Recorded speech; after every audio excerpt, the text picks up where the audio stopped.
एक किताब है अल्केमिस्ट, आपने यकीनन पढ़ी होगी और अगर आपने इसे नहीं पढ़ा तो फिर मेरी दरख्वास्त है कि आप इसे ज़रूर पढ़ें। ये बड़ी शानदार किताब है, बड़ी मुख्तसर सी है, स्पेनिश में लिखी गई थी लेकिन इसका तर्जुमा दुनिया की हर ज़ुबान में हुआ है और उर्दू के अंदर भी इसका तर्जुमे मौजूद हैं।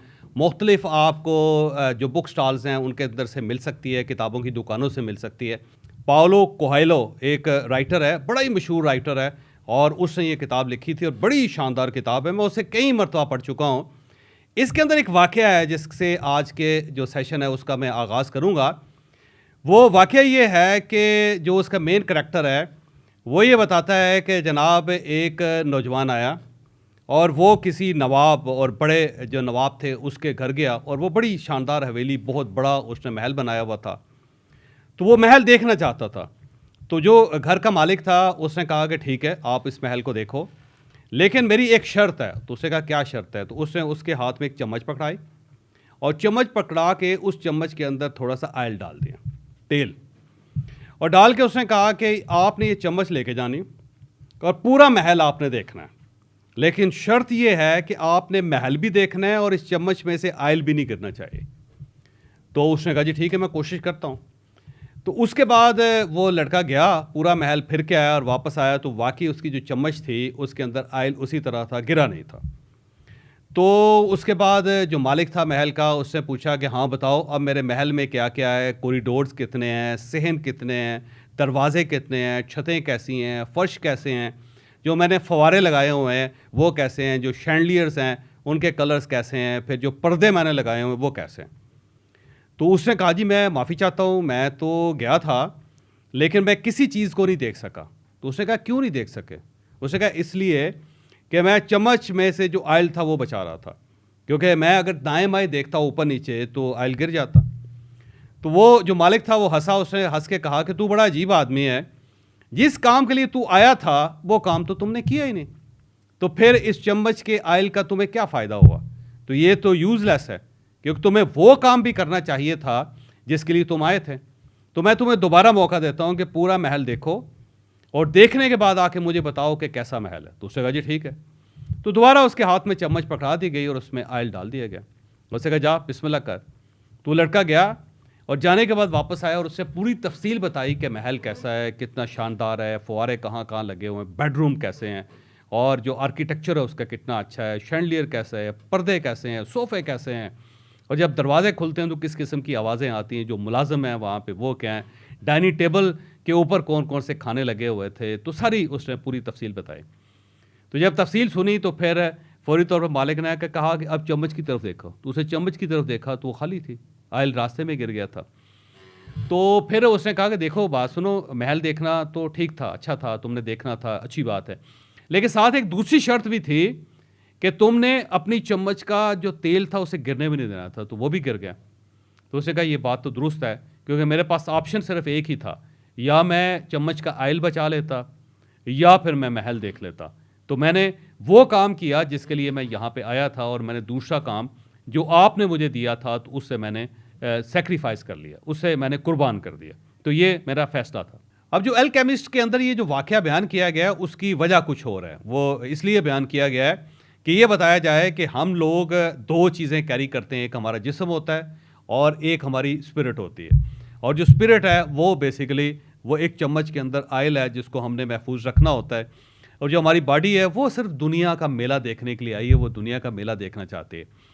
तो उसमें ये वाक़या इसलिए बयान किया गया है कि आपका कमाल ये है असल में कि आप दुनिया का मेला भी देखें और साथ अपने रूह के अंदर जो तेल है उसको भी बचा कर रखें, यानी रूह भी बचाएं और दुनिया का मेला भी देखें। इस वाक़े को हम थोड़ा सा अब शिफ्ट करेंगे। जो आज हमारा इशू है वो ये डिस्ट्रैक्शन, कि ये जो तवज्जो हट जाना होता है उसके हम सब शिकार हैं, कि हम जो काम हम करना चाहते हैं उसके रास्ते में इतनी रुकावटें खड़ी हो जाती हैं कि हम अपना असल काम भूल जाते हैं। ये बिल्कुल ऐसे है कि जैसे आप एक डाकिया हायर करें और उसे कहें कि तुमने ये ख़त जो है फ़लाँ जगह पे पहुंचाना है, वो जाए और उसके बाद वहाँ से वापस आए, कहे जी बड़े ज़बरदस्त लोग हैं, उन्होंने बड़ा खाना खिलाया, मुझे बिठाया, फिर वापसी का किराया भी दिया और साथ उन्होंने कहा कि आपको सलाम भी मैं पेश करूँ, सब कुछ किया। और फिर आप उससे पूछें कि क्या तुमने मेरा ख़त डिलीवर कर दिया था? तो कहे जी माफ़ी चाहता हूँ, ख़त तो मैं डिलीवर नहीं कर सका, है ना। क्योंकि जो काम आपने करना होता है वो बड़ा इंपॉर्टेंट होता है। मैं आगे चल के मज़ीद थोड़ी सी वजाहत इसकी करूँगा। इसमें दो वाक़यात मैं आपको, और दो बल्कि दो फैक्ट्स आपको बताता हूँ।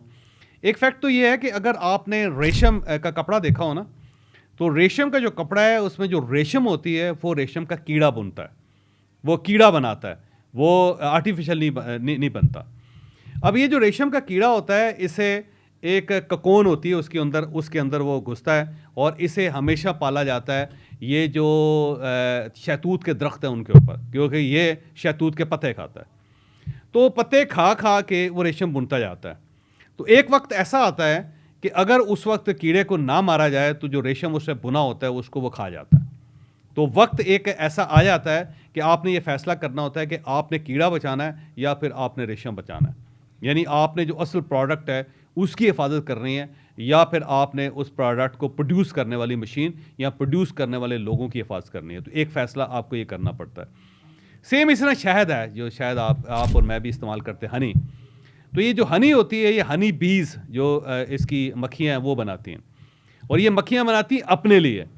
तो ये फूलों का रस इकट्ठा करती रहती हैं, फलों का रस भी इकट्ठा करती रहती हैं, और फिर एक जगह पे स्टोर करती जाती हैं। वो इकट्ठा होता जाता है और फिर वो मैच्योर हो जाता है। जब मैच्योर हो जाता है तो अब फिर हमारे पास दो ऑप्शंस होते हैं। एक ऑप्शन ये होता है कि हम चुप करके बैठे रहें और मक्खियाँ अपना ही बनाया और शायद खा के वहाँ से उड़ जाएं, और एक खाली खोल वहाँ पे छोड़ दें जो ज़ाहिर है सिर्फ मोम होगा, उसका इसके अलावा उसका कोई फ़ायदा नहीं होगा। और दूसरा ऑप्शन ये है कि हम मक्खियों को उड़ा दें, मक्खियों को उड़ा के हम वो शहद हासिल कर लें। तो अब ये दो वाक़यात मैंने, या दो फैक्ट्स आपके सामने रखे, एक रेशम के कीड़े के और दूसरी शहद के। ये याद रखें कि हमने अपने काम को तरजीह देनी होती है, हमने ये फ़ैसला करना होता है कि हमारे लिए काम इम्पोर्टेंट कौन सा है, और अगर हम ये इंपॉर्टेंस क्रिएट कर लें तो फिर हमारी तवज्जो कभी नहीं बढ़ती।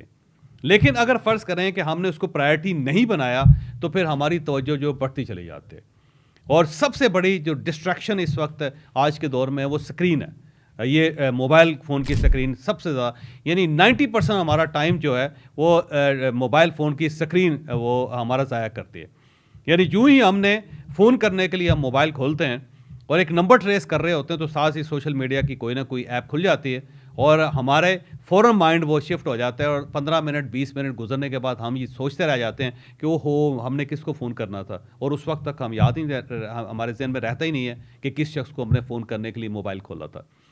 अक्सर आप देखेंगे, मैं बल्कि किसी जगह दुकान में भी जाता हूँ किसी के पास कुछ चीज़ ख़रीदने के लिए, तो वहाँ पे देखता हूँ कि वहाँ पर जितने लोग हैं, मालिक है, उसके मुलाजिम हैं, इवन जो बाहर चौकीदार बैठा हुआ है वो मोबाइल में घुसा हुआ है, और वो मोबाइल जो है उनकी सारी एनर्जी सक कर रहा है, वो सारी एनर्जी को खा रहा है, और वो अपने काम के ऊपर तवज्जो नहीं दे रहे। इवन सड़कों के ऊपर मैं देखता हूँ कि लोग गाड़ी ड्राइव कर रहे हैं और साथ मोबाइल फ़ोन जो उन्होंने सामने रखा हुआ है, एक साइड इस तरह देखते हैं, फिर इस तरह देखते हैं, इस तरह, और इससे एक्सीडेंट होते हैं, बहुत लोग रोज़ाना मरते हैं।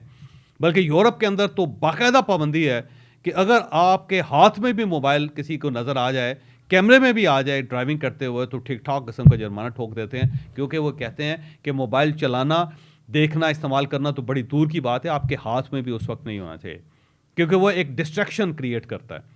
और इसके साथ साथ कुछ और चीज़ें भी हमारी लाइफ में बहुत ज़्यादा, हम मल्टीटास्किंग करते हैं, और इतने ज़्यादा हम शिकार हो चुके होते हैं मल्टीटास्किंग के कि अगर आप मस्जिद में नमाज़ पढ़ने के लिए जा रहे होते हैं तो साथ ही हम ये सोचते हैं कि आते हुए सब्ज़ी भी ख़रीद लेंगे, तो साथ हम अपना थैला लेके जाते हैं सब्ज़ी का, और वो हम जो सब्ज़ी वाले उसके पास छोड़ जाते हैं कि भाई ये भिंडियाँ तोलना, इतने टमाटर तोलना, और मैं नमाज़ पढ़ के आता हूँ।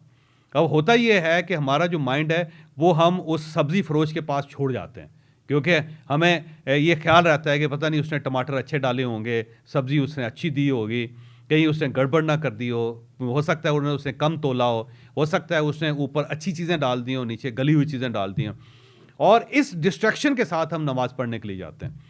जब हम जाते हैं मस्जिद के अंदर तो हमारा जहन जो होता है वहीं अटका होता है सब्ज़ी फ़रोश के पास। तो मैं अक्सर लोगों को कहता हूँ कि भाई अगर आप मस्जिद में आए थे तो खुदारा आप अपना दिमाग भी साथ ले आते, दिमाग तो आप वहीं पे छोड़ के आ गए सब्ज़ी फ़रोश के पास, और यहाँ पे अल्लाह ताला के पास हाज़िर हो रहे हैं, और ना आपको खुदा नज़र आ रहा है, ना आपको मौलवी साहब नज़र आ रहे हैं, ना आपके कान आयात सुन रहे हैं, ना आपको नमाज याद रह रही है।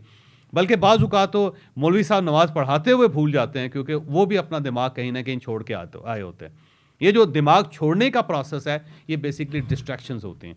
तो आपकी लाइफ में इतनी ज़्यादा डिस्ट्रैक्शंस होती हैं कि जो असल काम होता है वो आपका पीछे रह जाता है। जो महल आपने देखना होता है, वो जो चम्मच का आयल है उसको निभाते निभाते, उसको समेटते समेटते, उसको संभालते संभालते आप वो काम भूल जाते हैं।